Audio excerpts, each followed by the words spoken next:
السلام علیکم ملګرو دا په خانوزۍ کې د یو چېرۍ باغ دی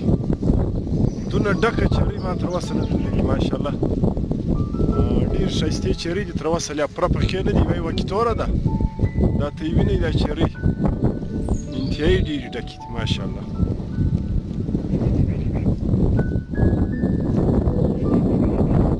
یو دغو لاشکیانو ته وګورئ دغه مات راډک دی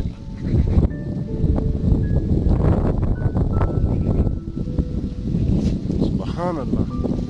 او خوند هم ډېر کوي دغه چېرۍ تر اوسه سمې پخې نه دي